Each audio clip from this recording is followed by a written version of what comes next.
नमस्कार प्रिय दर्शकों, हाजिर हूं मैं गुरु राशि परिवर्तन प्रभाव को लेकर। 20 नवंबर 2021 रात्रि में 11:44 पर पूरे 144 दिनों के लिए देवगुरु बृहस्पति अपनी वर्तमान नीच राशि मकर राशि को छोड़कर कुंभ राशि में प्रवेश करने जा रहे हैं। अब देखा जाए तो देवगुरु बृहस्पति की कुंभ राशि में ये जो अवधि मैंने बताई 13 अप्रैल 2022 तक की है, पूरे 144 दिनों के लिए देवगुरु बृहस्पति अब कुंभ राशि में रहेंगे।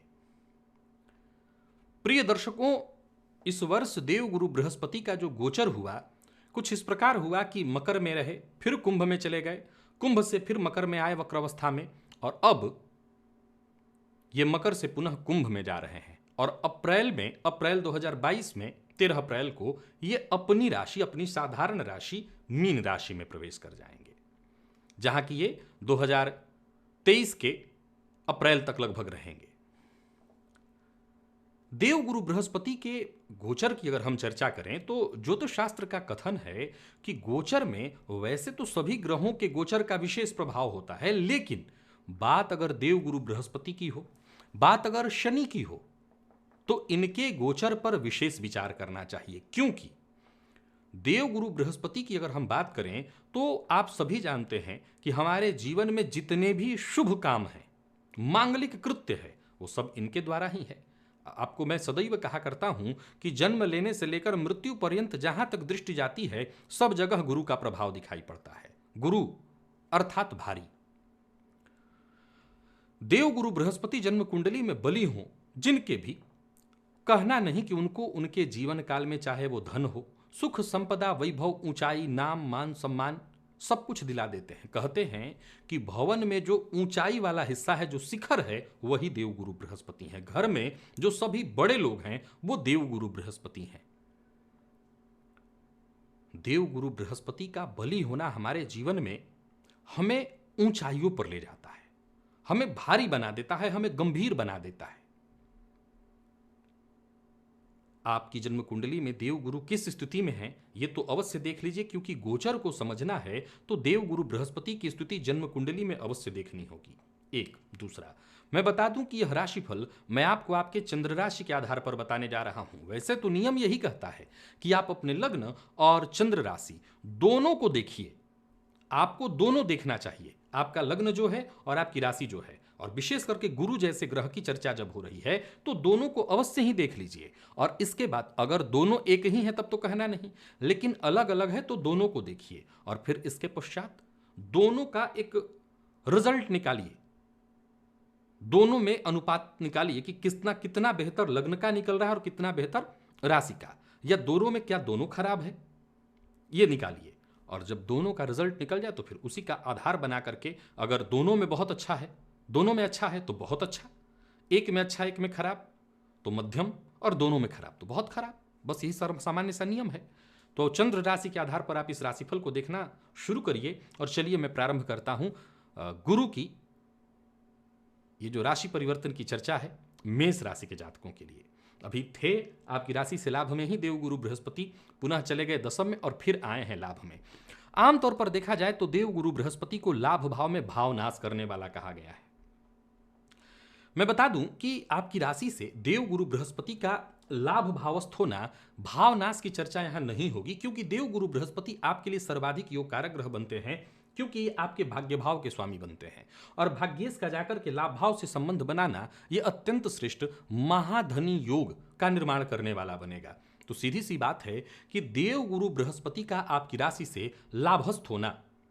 अब देवगुरु बृहस्पति की चर्चा हो तो सबसे पहली चर्चा तो हमें उनके दृष्टि की करनी होती है। तो देवगुरु बृहस्पति की दृष्टि कहां कहां होती है यहां से, तो सीधी सी बात है आपके पराक्रम पर। ये छोटे भाई बहनों का घर है, ये आपके पराक्रम का भाव है, ये आपके आस पड़ोसियों का भी भाव है।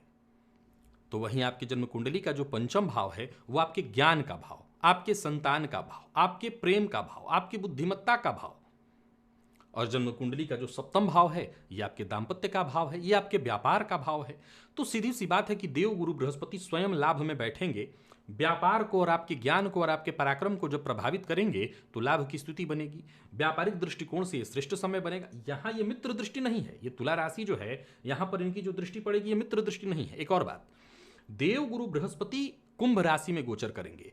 ये दोनों राशियां, मकर राशि और कुंभ राशि, ये दोनों राशियां शनिदेव की राशि है। और दोनों ही राशियों के बारे में मैं कहूं तो एक में नीच के होते हैं और दूसरे में ये ठीक है। देव गुरु बृहस्पति और शनि का संबंध पूरी तरह से शत्रुवत भी नहीं है, सम कहा जाएगा। तो कुंभ राशि में देव गुरु बृहस्पति का होना रिजल्ट बहुत हद तक श्रेष्ठ देता है, मकर से तो बहुत ही अच्छा। अब यहां से जैसा मैंने कहा कि लाभ भाव में जब ये गोचर करेंगे तो सबसे पहला काम क्या कराएंगे, वो सभी, क्योंकि इनका मूल प्रभाव किस पर है, तो आपके विवाह पर, आपके दाम्पत्य पर, आपके संतान पर। तो वो सभी मेष राशि के जातक या मेष लग्न के जातक जो संतान की अभी तक अपेक्षा किए बैठे थे, वो परेशान हैं, वो सभी लोग जो आईवीएफ इत्यादि कराने के लिए प्रयत्नशील हैं, डॉक्टरों की देखरेख में हैं, समय आ चुका है। मैं प्रायः आप लोगों को बताता रहता हूं कि इंतजार करिए, इंतजार की घड़ी समाप्त हुई। आईवीएफ इत्यादि कराने के लिए आप प्रयत्नशील हैं तो यह गोचर आपके पक्ष में होने जा रहा है। आप अपने स्वास्थ्य का ख्याल रखिए और अपने जीवन साथी के स्वास्थ्य का ख्याल रखिए और इस उत्तम समय का लाभ उठाइए। स्वास्थ्य में किसी भी प्रकार से अगर कोई परेशानी चल रही थी, आपको इससे मुक्ति मिलेगी। दाम्पत्य जीवन में शुभता आएगी। यह गोचर सभी प्रकार से आपको राहत दिलाने वाला, या यूं कहें कि भाग्य का साथ कदम कदम पर दिलाने वाला है। वैवाहिक जीवन में कोई कलह की स्थिति थी, विवाद की स्थिति थी, समझ लीजिए उससे अब आपको मुक्ति मिलेगी। बड़े भाई बहन हो, छोटे भाई बहन हो, इनके साथ अगर संबंध में किसी भी प्रकार से कटुता आ गई थी, मतभेद या मनभेद चल रहा था, समझ लीजिए मुक्ति हो मिलेगी। धन लाभ के तो योग हैं ही हैं, काम का विस्तार होने जा रहा है, आपके काम का, आपके व्यापार का विस्तार होने जा रहा है। किसी भी तरह के बड़े निवेश के लिए भी यह गोचर आपके लिए बड़ा श्रेष्ठ होगा। व्यापार में कोई बड़ा निवेश करना चाहते हैं, अपने व्यापार को बढ़ा करके विदेश इत्यादि ले जाना चाहते हैं, आपको निसंदेह इसमें सफलता मिलेगी, धन लाभ होगा। पारिवारिक जीवन पूरी तरह से आपका सुखमय बना रहने वाला है। संतान पक्ष से खुशखबरी, संतान के लिए बहुत बढ़िया होगा समय। आपकी संतति अगर शिक्षा ग्रहण कर रही है तो उसको सफलता मिलेगी। आप स्वयं विद्यार्थी हैं तो आपके लिए यह समय बहुत बढ़िया होगा। प्रेमियों के लिए अत्यंत शुभ रहने वाला है। प्रेम संबंध को विवाह में तब्दील करना चाहते हैं तो अभी समय आ गया। 144 दिन अब आपके हैं। आप अपने पेरेंट्स से बात करिए। वो सभी युवक युवतियां जो विवाह के लिए, जिनके माता पिता परिजन बहुत परेशान थे, अब समय है आपका। मैं हमेशा बताया करता हूं, समय आ चुका है। गोचर से देव गुरु का ये परिवर्तन ही ये सभी काम कराता है। तो देव गुरु बृहस्पति की दृष्टि सप्तम पर होने से शीघ्रातिशीघ्र विवाह की संभावना बनेगी, क्योंकि भाग्येश बनकर के लाभ में संबंध बनाएंगे। पुरुषार्थ करने से ही तुरंत सफलता मिल जाएगी। तो सबसे बड़ा काम तो उन लोगों के लिए होने जा रहा है जिनको संतान सुख मिल जाएगा, जिनका दाम्पत्य विवाह नहीं है, विवाह हो जाएगा। व्यापारी अगर आप हैं और व्यापार में दिक्कत आ रही थी, या बीते दिनों के कारण जो परिस्थितियां चली हैं महामारी इत्यादि की, तो उन सबों में अब बदलाव होगा। सवाल उठता है कि देव गुरु बृहस्पति भी पिछले दिनों भी आए थे, तो उसमें और इसमें क्या कुछ विशेष अंतर आएगा? देखा जाए तो देव गुरु बृहस्पति कहीं ना कहीं वो अतिचारी स्थिति में थे और ये अपने अब समय पर आए हैं, ये समय पर आए हैं। अब यहां से भी इनका कहीं ना कहीं बदलाव शीघ्रतम गति से होगा, बड़ी शीघ्र गति से तीव्र चलेंगे, क्योंकि 144 दिनों के बाद ही ये फिर मीन में जा रहे हैं। तो ये टाइम आपके लिए, मैं मेष राशि के जातकों के लिए ये एक अवसर के रूप में देख रहा हूं। और मैं बार बार कहूंगा कि सबसे ज्यादा समस्या आईवीएफ वालों को होती है। बहुत बड़ा पैसा खर्च आप कर रहे होते हैं अपने पति पत्नी दोनों की कुंडली देख करके, और जिनके लिए भी परिस्थिति जैसी भी बन रही हो, बाकी की राशियों के बारे में मैं बताता चल रहा हूं, मेष लग्न या मेष राशि के हैं तो समय अभी है। तो धन संपदा, सुख, भूमि, भवन, वाहन, हर तरह के मामले में यह समय मेष राशि के जातकों के लिए अति उत्तम होने वाला है। बड़े भाई बहनों का अपमान नहीं करना है, इस बात का ख्याल रखिएगा। जो भी बड़े बुजुर्ग हैं उनका भूल कर भी अपमान मत करिए, क्योंकि उनके अपमान से आपका नुकसान होगा। और खान पान पर ध्यान रखिएगा। वैसे तो आप खान पान पर ध्यान से ही आपको फायदा मिलेगा, नहीं रखते हैं तो पेट से संबंधित कुछ परेशानियों का सामना आपको करना पड़ेगा। बाकी विद्यार्थी, चाहे किसी भी फील्ड के विद्यार्थी हों, आप तैयारी करिए। चाहे प्रतियोगी परीक्षा के विद्यार्थी हों, आपको सफलता मिलने वाली है। प्रेमियों के लिए बता चुका हूं, बहुत बढ़िया। उपाय के तौर पर आपको कोई विशेष उपाय नहीं करना है। आप बस केसर का तिलक रोज या प्रत्येक गुरुवार को अपने माथे पर, गुरुवार तो लगा ही सकते हैं, अपने माथे पर लगाना शुरू करिए। यह गोचर मेष राशि के जातकों के लिए सभी प्रकार से केवल और केवल उत्तम स्थिति को लेकर के आ रहा है। मैं समझता हूं कि इस समय का आप चाहे जैसे भी लाभ उठाइए, केवल एक ही काम है, लाभ उठाना। और बात अब वृषभ राशि की कर लेते हैं। देवगुरु बृहस्पति पूरे 144 दिनों के लिए अपनी वर्तमान मकर राशि को छोड़कर कुंभ राशि में प्रवेश करने जा रहे हैं। 20 नवंबर रात्रि 11:44 पर यह राशि परिवर्तन करेंगे और पूरे 144 दिनों के लिए। सबसे पहले तो आप ये नोट करिए कि देव गुरु बृहस्पति के गोचर की चर्चा कर रहे हैं। यहां एक बात सदैव ध्यान रखिए कि गोचर में ये देव गुरु बृहस्पति आपके लिए कारक ग्रह हैं या नहीं है, इसका ज्यादा विचार नहीं होता। गोचर में इस बात का विचार होता है कि आपकी जन्म कुंडली में देव गुरु बृहस्पति की प्लेसमेंट कैसी है। एक दूसरा, देव गुरु बृहस्पति का गोचर अपने आप में बेहद महत्वपूर्ण होता है, क्योंकि जीवन के बहुत से पहलू ऐसे हैं जिन पर पूरा पूरा अधिकार देव गुरु बृहस्पति का होता है। अतः इस गोचर को बेहद बारीकी से समझना चाहिए। यहां इस बात का आपको ख्याल रखना है कि आमतौर पर मैं आपको सदैव कहा करता हूं कि यह राशिफल मैं आपके चंद्र राशि के आधार पर बता रहा हूं, लेकिन मैं यहां आपको कहना चाहता हूं कि इस गोचर को बारीकी से समझिए। जीवन के प्रारंभ से लेकर और जीवन के अंत तक पग पग पर देव गुरु बृहस्पति का प्रभाव हमें देखना होता है। देव गुरु बृहस्पति का ही प्रभाव हमें मिलता है। अब इस गोचर को मैं सिर्फ इतना कहना चाहता हूं कि केवल चंद्र राशि नहीं, वरन अपने लग्न, आप क्या करिए कि आपका लग्न क्या है और आपकी चंद्र राशि क्या है, दोनों के आधार पर इस राशिफल को देखिए और दोनों में कंक्लूजन निकालिए कि कौन बेहतर आ रहा है। राशि अच्छी दिख रही है, लग्न अच्छा दिख रहा है, या दोनों बहुत अच्छा दिख रहा है। दोनों बहुत अच्छा है तो समझ लीजिए अत्यंत श्रेष्ठ है यह गोचर आपके लिए। एक अच्छा, एक थोड़ा सा कमजोर तो मध्यम है, या दोनों में कुछ न कुछ कमी बताई जा रही, खराब बताया जा रहा है, तो थोड़ा फिर सावधान होना पड़ेगा आपको। अब एक और बात आपको जान लेना चाहिए कि गोचर की बात अगर करें तो स्त्री, पुरुष, व्यापारी, नौकरी पेशा, सब के लिए, एक सामान्य छोटे व्यापारी से लेकर के बड़े व्यापारी तक, मैं जब व्यापारी शब्द का इस्तेमाल करता हूं तो उसी में सब आ जाते हैं। वो चाहे डॉक्टर हो, चाहे व्यापार, किसान भी एक तरह से व्यापारी ही है, अपने अन्न का वो व्यापार करता है। तो सब के लिए गोचर एक समान होता है, ये अलग अलग नहीं होता है। अब हम चर्चा प्रारंभ कर लेते हैं। देव गुरु बृहस्पति, जिसे कि आमतौर पर आप जानते हैं कि आपके लिए कारक ग्रह नहीं होते हैं। अब जरा इस गोचर को समझिए। देव गुरु बृहस्पति कारक होते हैं कहां पर? दसम भाव में।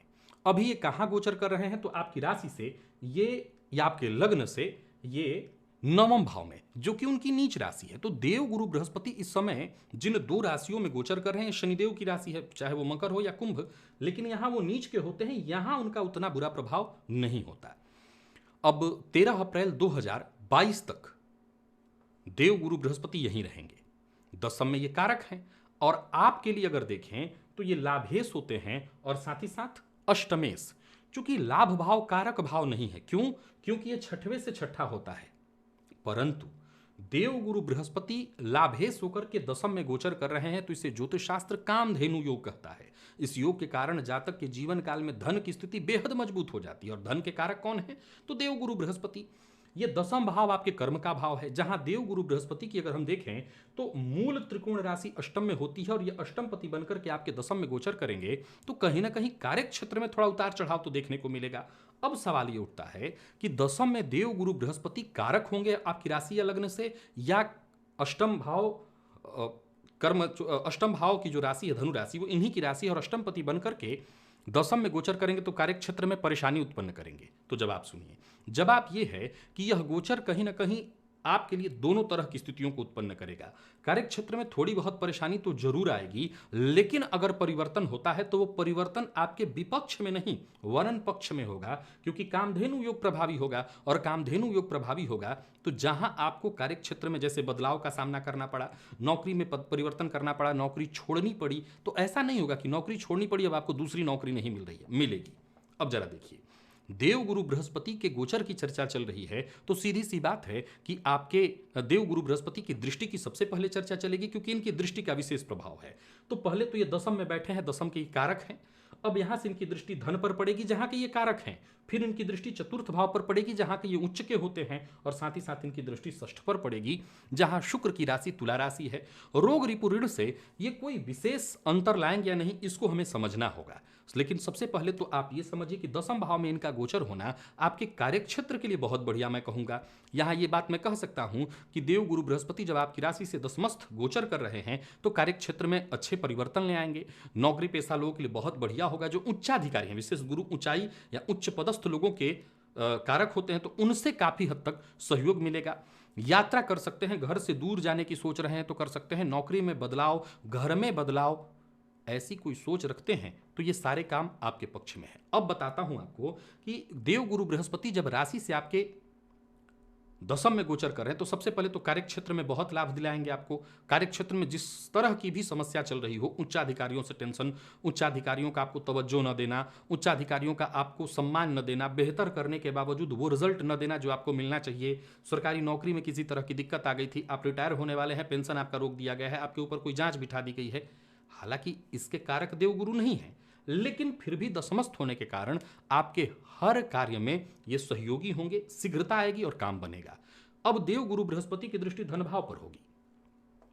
हमारे जीवन में जो भी होता है सब ऐसे नहीं होता, सब आसानी से नहीं होता, उसमें बहुत हद तक हमारा प्रयत्न लगता है। वाणी, जब आप कुछ बोलते हैं, सामान्य सी बात है कि एक उच्चाधिकारी के सामने जाकर के आपने ऐसा बोला कि आपकी बातों से वो प्रभावित हो गया और आपकी कमियों को उसने नजरअंदाज कर दिया। ये कब होगा? जब आप सत्य बोलें और ऐसा प्रभावी बोलें कि सामने वाला प्रभावित हो जाए, वो अब होगा।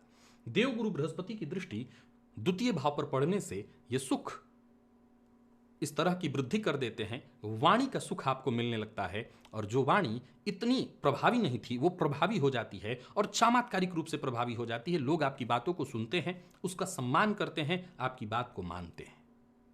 एक दूसरा, ये कुटुंब और धन का भी भाव है, तो कुटुंब से संबंधित कोई समस्या है तो गुरु की दृष्टि उसमें काम करेगी, कुटुंब से संबंधित समस्या से आपको मुक्ति मिलेगी।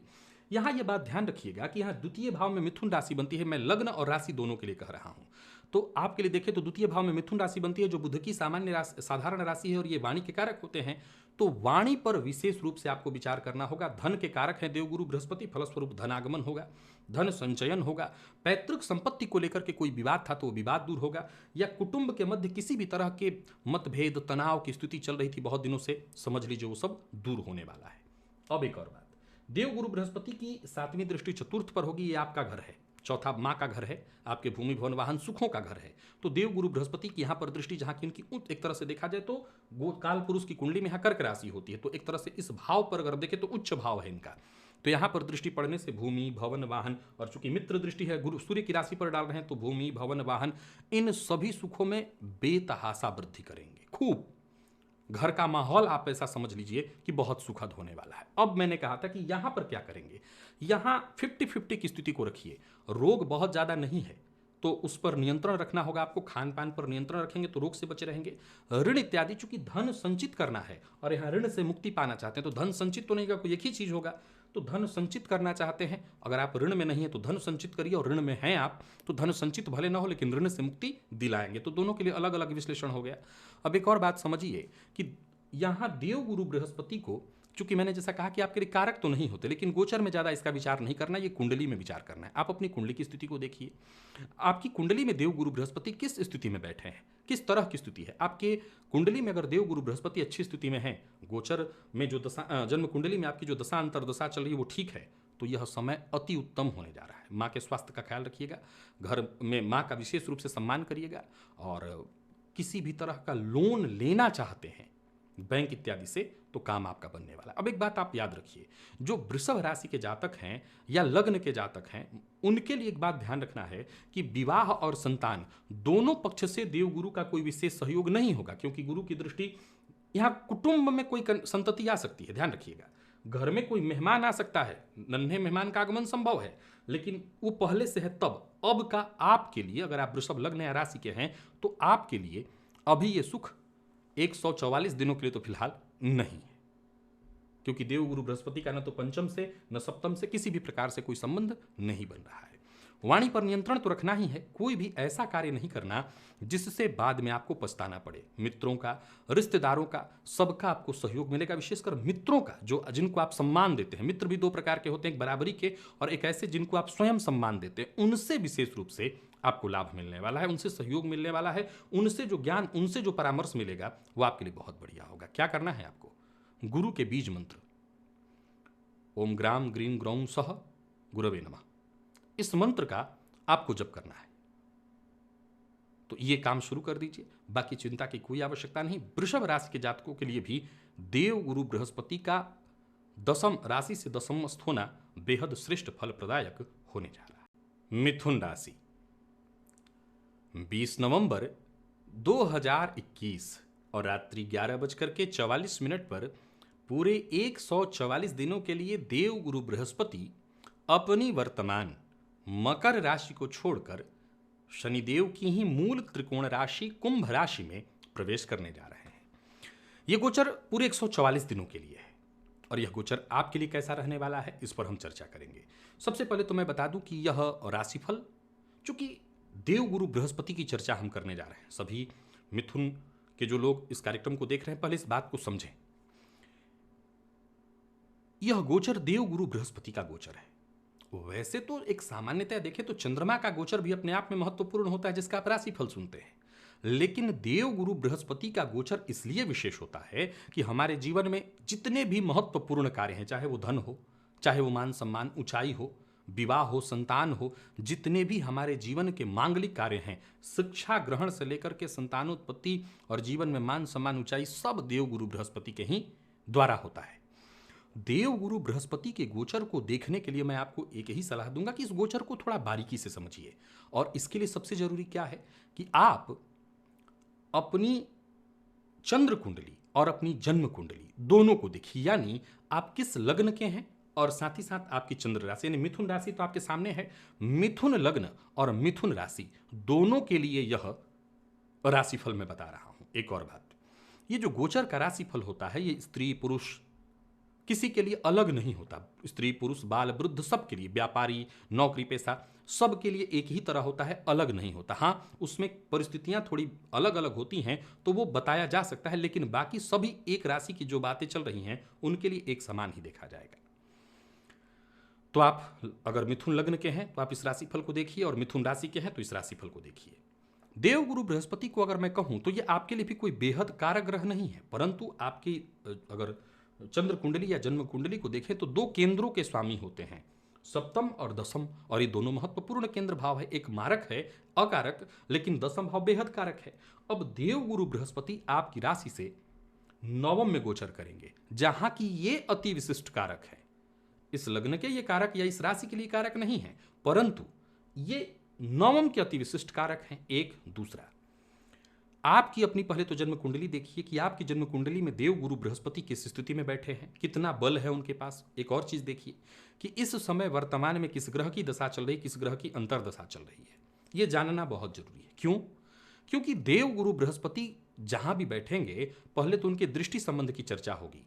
तो देव गुरु बृहस्पति का जो दृष्टि संबंध है यहां से आपके व्यक्तित्व पर, यह सबसे बड़ा पॉइंट होता है जब आपका व्यक्तित्व देव गुरु बृहस्पति की दृष्टि से प्रभावित होता है। दूसरा आपके पराक्रम पर, और तीसरा आपके संतान पर।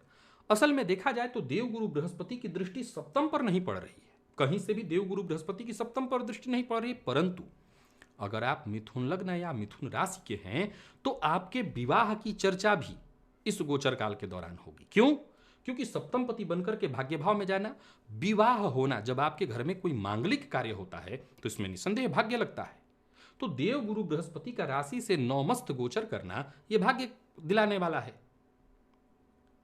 यह भाग्य दिलाने वाला है। सो सप्तम पर दृष्टि न होने के बावजूद मैं ये कहूंगा कि जो मिथुन राशि के जातक हैं, जो अभी तक अविवाहित हैं, युवक युवतियां जिनके माता पिता बहुत दिनों से प्रयत्नशील हैं, प्रयास कर रहे हैं, सफलता नहीं मिल रही है, उन्हें अब सफलता मिलेगी। अब आइए देवगुरु बृहस्पति के गोचर को जरा समझे। यह धर्म भाव है, जहां देवगुरु बृहस्पति का गोचर करना अपने आप में अत्यंत श्रेष्ठ माना जाएगा। यहां ये अति विशिष्ट कारक हो जाते हैं, जन्म कुंडली में हो तो समझते हैं कितना महान है ये।